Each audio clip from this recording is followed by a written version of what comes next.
बिस्मिल्लाहिर्रहमानिर्रहीम। अस्सलाम वालेकुम नाज़रीन, मैं इरफान मजीद और आप देख रहे हैं हमारा डिजिटल मीडिया। नाज़रीन, federal employees cooperative housing society के जो मामलात हैं उसके बारे में हमारे अक्सर जो है आपको जो करंट जो इश्यूज़ होते हैं, करंट जो मालूमात होती है वो आपको देते हैं।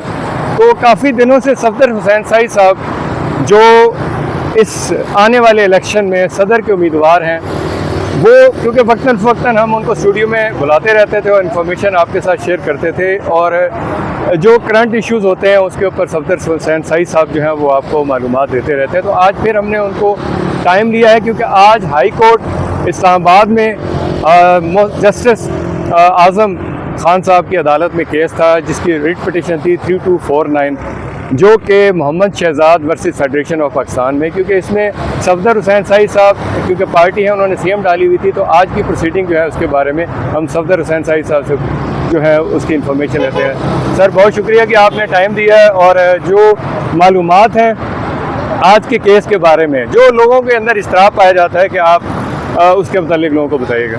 औज़ु बिल्लाहि मिनश्शैतानिर्रजीम, बिस्मिल्लाहिर्रहमानिर्रहीम। सबसे पहले मैं तमाम सुनने वालों की खिदमत में अकीदत भरा सलाम पेश करता हूँ। उसके बाद आ जाते हैं आज की डेट पे। ये असल में कोर्ट में डेट थी 12 फरवरी की, जो कर्फ्यूत थी कि 12 जनवरी है, लेकिन हकीकत में ये है कि वो 12 फरवरी की डेट थी। उसमें फिर हमने अर्ली हियरिंग की दरख्वास्त दी थी जिसके बिना पर आज की डेट लगी थी। आज हियरिंग हुई है, उसमें कल की डेट फिक्स हुई है। इंशाअल्लाह ताला कल इनका जो स्टे है वो ख़त्म हो जाएगा।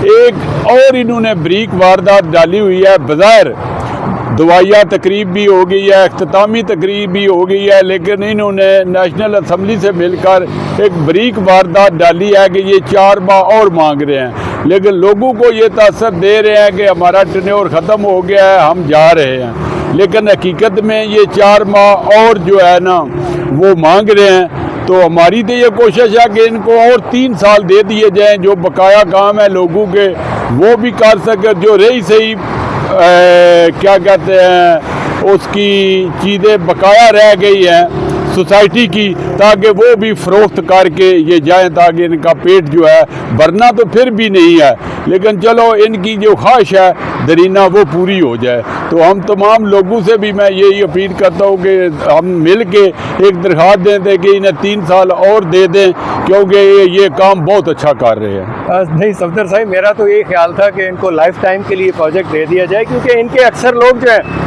वो जिना गार्डन के जो रहायशी हैं उनको इस हद तक थ्रेट करते हैं कि उनको कहते हैं कि सोसाइटी हमारी है। हमारे पास उस तरह की वीडियोज़ भी पड़ी है, इंशाल्लाह हम उनको किसी न किसी वीडियो के अंदर उसके ऊपर पूरा बयानिया भी देंगे और आपको उन लोगों का जो मौक़िफ़ है या उनको थ्रेट दिए गए उनके बारे में। सर जी, दूसरा एक सवाल है बड़ा, जो लोगों के अंदर तफ्तीश पाई जाती है और लोगों का जो मार्केट के अंदर बैठे हुए हैं वो एक दूसरे से चहमगोइयाँ करते हैं कि सफदर हुसैन साई जो है वो खामोश क्यों है, और आपकी जो खामोशी है वो लाजमी बात है बहुत सारे सवालात जन्म दे रही है, लोगों के ज़हन में बहुत सारी बातें आ रही हैं। तो इसके मुतालिक ज़रा लोगों को क्लियर कर दें कि भाई आप इतने अरसे से पर्दा स्क्रीन से गायब क्यों थे।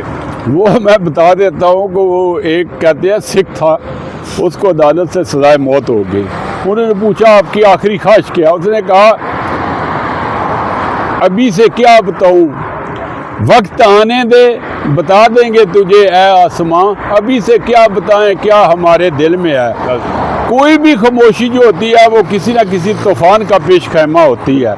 असल में ये बात है, जो मुझे ज़ाती तौर पे लोग जानते हैं, मैं एक पूरे घर का एक सरबराह हूँ, तो मेरा नेटवर्क पूरे पंजाब में है। मैं तमाम गमी खुशी जो मैं ही अटेंड करता हूँ, बेटे मेरे जो हैं वो अपना सर्विस करते हैं, कोई कारोबार करते हैं, इसलिए मेरे ऊपर बहुत ज़्यादा जिम्मेदारियाँ घर की भी हैं। अपने बल्दियाती इलेक्शन भी मैंने लड़ा है, MPA का भी इलेक्शन लड़ा है, वो भी 18 यूनियन कौंसल हैं, पूरा पंजाब है, जिना गार्डन है। मैं मसरूफ़ तरीन बंदा हूँ, इसलिए कि गमी और खुशी पूरे पंजाब तक महदूद है, इसलिए मुझे जाना पड़ता है। आपको पता है कि ये सर्दियाँ जो आती हैं वो ज़्यादातर शादियाँ होती हैं, लेकिन इत्तफाक की बात है कि इस दफ़ा सर्दियों में फौतगियाँ भी बहुत ज़्यादा हो रही हैं, इसलिए मैं बहुत बिज़ी होता हूँ। फिर कोर्ट के भी मामलात हैं, वकील को भी मिलना होता है। तो ये जो लोग गंदी ज़हनीत के होते हैं या छोटी ज़हनीत के लोग होते हैं, वो इस तरह की अफवाहें फैलाते रहते हैं, उनका और कोई काम नहीं होता।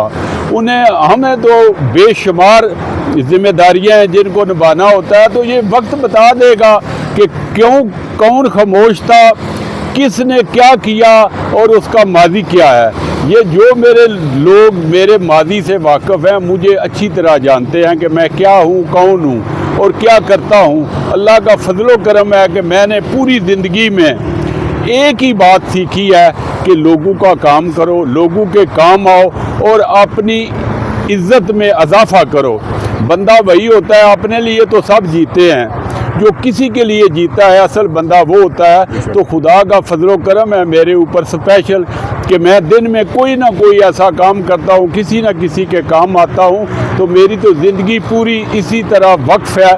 मैं अपने बच्चों को कम टाइम देता हूँ, लोगों को ज़्यादा टाइम देता हूँ। तो वक्त आएगा तो इंशाअल्लाह सबको पता चल जाएगा, तो सारे सवालों का जवाब भी मिल जाएगा। ये छोटी मोटी जो मसरूफियात है उसकी वजह से गैर हाज़िर था, वरना मैं तो आज भी कोर्ट में हाज़िर हूँ।